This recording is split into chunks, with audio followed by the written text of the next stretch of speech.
कृषि को लेकर इनोवेटिव टेक्निक से कैसे हम कृषि को समृद्ध कर सकते हैं, इसी पर काम करते रहे हैं लक्ष्य दबाज।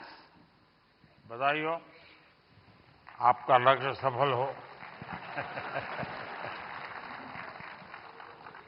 बहुत बहुत शुक्रिया इस मंच से बुलाने के लिए प्रधानमंत्री साहब। मैं मृणाल डबास, हम जैविक किसान हैं। देश की जरूरत जरूर थी 1970s में कि एक ग्रीन रेवोल्यूशन आया गया, लेकिन उसके बाद देश बढ़ा और आज देश की जरूरत जैविक खेती की है, जिसमें कोई रसायन, कोई पेस्टिसाइड हमारे खाने में जो जहर हम डालते हैं वो ना डाला जाए।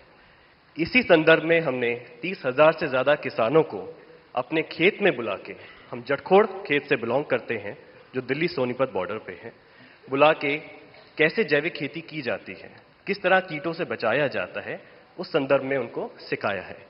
अगर हम सरसों का तेल निकालते हैं तो एक्सपेलर यूनिट नहीं, जो प्राचीन समय में कच्ची घानी का तेल हुआ करता था। अगर हम गाय पाल रहे हैं, जर्सी एचएफ नहीं, जो हमारी देसी गाय है, गिर है, सहवाल है, थारपारकर है, राठी है, क्यों उसको भी हमें ज्यादा सेवा करनी चाहिए? और उसके दूध में और उसका जो घी बनता है, क्या उसमें ज्यादा प्रोटीन कंटेंट होता है और हमारे शरीर के लिए क्यों वो ज्यादा जरूरी है? इसी संदर्भ में हमारा उद्देश्य रहता है। और देखिए, लक्ष्य आप स्वयं तो एक मिशन बोर्ड में इस काम को कर रहे हैं, लेकिन आज आपका यहां आने से इनको भी और देश को पता चलेगा कि ऐसे नौजवान, जबकि दुनिया कुछ अलग सोचती है, ये अलग सोच रहा है।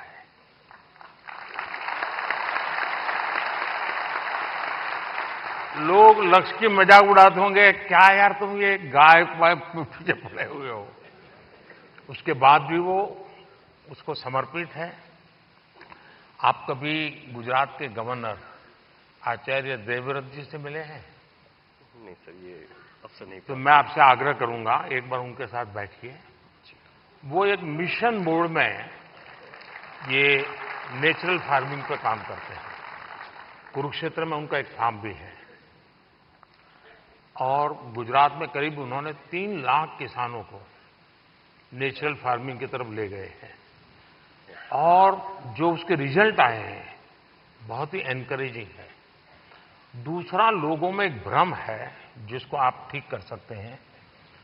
ऑर्गेनिक फार्मिंग और नेचुरल फार्मिंग दोनों अलग है। कुछ लोग कहते हैं कि ऑर्गेनिक फार्मिंग में शुरू में इनकम का बहुत लॉस होता है, उसके कारण कोई किसान हिम्मत नहीं करता। नेचुरल फार्मिंग में लॉस नहीं होता है और धीरे धीरे प्रोडक्टिविटी बढ़ती है, क्वालिटी बढ़ती है, एकरेज बढ़ता है। मैं चाहूंगा कि आप एक बहुत अच्छा काम कर रहे हैं, लेकिन मैं आपसे आग्रह करूंगा, आप आचार्य देवव्रत जी से जरूर मिलिए। यूट्यूब पर उनके बहुत सारे लेक्चर्स हैं, आप उसको देखिए। बहुत बहुत शुभकामनाएं।